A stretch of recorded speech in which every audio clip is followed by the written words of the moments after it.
Arsenal Jabo. Arsenal jábọ̀ wọ́n ti jábọ̀ Arsenal jábọ̀ wọ́n ti jábọ̀ Arsenal lulẹ̀ wọ́n máa lulẹ̀ lọ́ní. Arsenal Jabo. Poor Arsenal.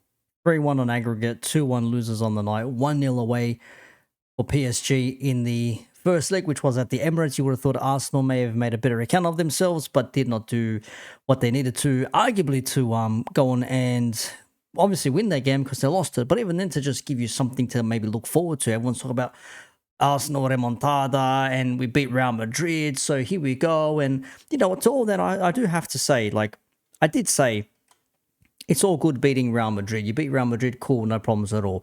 I'm all for it. However, beating Real Madrid will mean nothing at the end of the season if you don't go on to at least reach this final, let alone go and win it. Because that's what a lot of Arsenal fans were doing, and they were very excited, understandably. So we beat Real Madrid 5-1, nobody gave us a chance, etc., etc.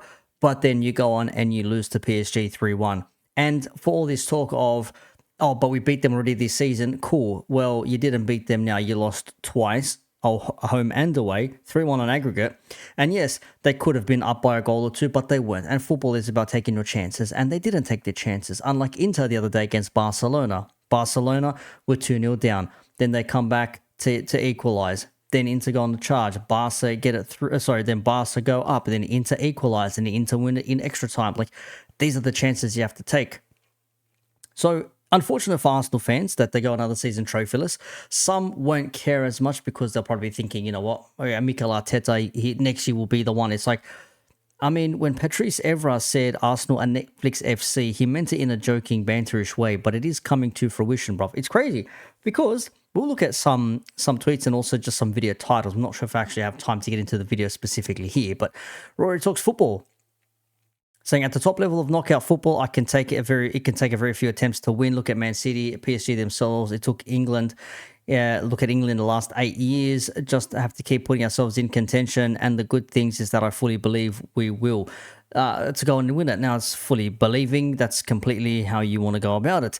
Arsenal created 5.11 XG over both legs, says Babs, but scored only one goal. No matter what you think, it's simply unacceptable. So XG ultimately means nothing in this instance. Yeah, Dan Potts, pick up Dan, says, well, what now? Season's over. Trophyless again. Netflix FC. And he's doing a stream right now with Igal as I record this video. Well, Beast, what advice would you give to Mikel Arteta if you had the opportunity to speak to him? Sad, leave and let someone come in and try to take this team to the next level. It's a pretty shit go when you think about it. There he is. Don't worry, there is a third leg. Believe, taking the piss out of Turkish there. He was absolutely vexed. Hooks. Man saying Arteta is over-achieving at my club is actually pissing me off now. I don't support Shrewsbury Town. I mean, with all due respect, this is Arsenal, and if Arsenal are not at the level of where they are, then yes, he would be overachieving. But I think that is a little bit harsh, in all honesty. Arsenal Jabor doing the dancing again. Yeah, bro. You can say, yeah, we'll be back stronger next season. Like AFTV, they got to do the props. They have to do the props for this. Arteta is not the problem. Arsenal's lack of execution. That is what Igal was saying. It's the players. It's not Arteta. I understood this thing about like fixating on the manager only. Like, I don't understand. Like, this manager has not won you anything in 5 years. Why persist? Maybe there is something to the case where they haven't seen such success in their whole lifetimes. I've only heard about it, or they were very, very young when they last won the Premier League, that being Arsenal, that now it's like, well, this is as good as it's going to get, or we're nearly there. And you can look at it in two ways. One way, you can say, we're nearly there, we're always in second place, but I'm okay with being second as long as we're not further down the pecking order, as long as we're not crashing out further down the list, third, fourth, fifth, etc. The other hand would say, well, I don't care if I'm in fourth or fifth. I'm going to get bantered, but I want to have the best for my club in the long run. That's a possibility there as well. So some Arsenal fans would rather be in second and nearly and be like, I'd rather be second and competing than be in third position, fourth position, doing the whole banter thing. I don't know why my lights decide to change color, but whatever, we'll just run with it. So there is that possibility in that there as well, right? Maybe there is something in that too. Now, in terms of others who are still absolutely vexed about it, You know, there were some people that were absolutely vexed. Obviously, Lee Gunner was upset. You also had people like Dan Potts, Lee Judges, but also some people that have been praising Arteta and Arsenal throughout the season. Just to look at some videos here, Arteta's left fuming. There's Aaron doing the show now, saying enough is enough. There's the stream now trophy list between Igal and Dan Potts. We were the better team, says Mikel Arteta. We were the better team, you know. Arsenal were the better team. Now, you can maybe argue that, you can maybe dispute that, but to say just because you were the better team, I mean, you don't take your chances, you don't go through. It's as simple as that. It's as simple. 107 views on this 9-minute and 18-second video from Troops, bruv. Absolutely insane. 5 years, no trophies, I'm done. He's had enough. Goldbridge and Lawrence, Arteta must wake up. Yardman apparently crying.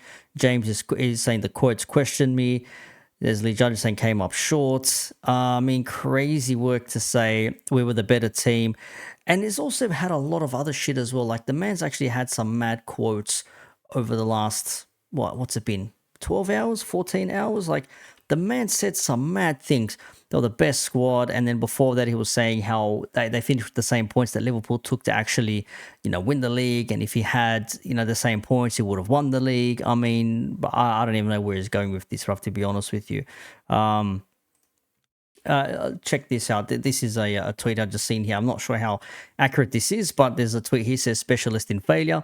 Says 0 trophies, 0 finals, 0 semi-final wins, bottled easiest UEFA Champions League run twice, back-to-back 8th, 3-peated 2nd. Well, they could even finish outside 2nd place this season if they're not careful. Some don't give a crap anymore. Fair enough. Apparently 1 billion net spend, 6 years in charge, 36 players signed. This is the definition of a specialist in failure. Cut the hand to save the body. I thought it was cut the hand. FA Cup and Community Shield. Are you mad? The FA Cup. If you want to give him an FA Cup, still 1 trophy in 5 years, not good enough for a manager like this, bruv. If Slot doesn't win me another trophy in 3 years, then yeah, I'm going to be saying, okay, Slot, like, cool, you won me a Premier League on your first attempt, but now you can get out. Here we go. Some week for Mikel Arteta claimed Liverpool won the league with fewer points than Arsenal have in the last 2 seasons. Then said that his Gunners have been the best team in this season's Champions League. Phase 7 of his master plan is just making stuff up, it seems. Bro, Ten Hag won trophies in 2 years than Pep has in 5 years. That's crazy. Absolutely insane. Name one thing that Arteta has achieved besides an inherited squad, FA Cup. It's crazy. Every single season is going to be next season. Luis Enrique straight up denied that PSG bench told Mikel Arteta that Arsenal were the better team. I don't agree at all. I don't know where Arteta gets this from. Delusions of grandeur. Some Arsenal fans call him a narcissist. I don't even know where to go with this. I mean, sure, there's a lot more that can be said about this, but for right now, for Arsenal fans, it's what do you do? Do you stick or twist? I know the positives will say stick with Arteta, keep him there because we need him. He's nearly going to get us there, super duper Mick. And then the others are saying, bro, it's been 5 years. I've seen nothing that gives me any indication that this guy can get past 2nd spot. So why should I be still fart-assing around supporting this manager, bruv? Get out, give me someone who can do the job, and then see what happens from there on in. Arsenal fans, bro, what a week. What an absolute week. 2 losses in the Champions League, knocked out of the Champions League now. PSG will play Inter Milan or Inter versus PSG, however you go about it.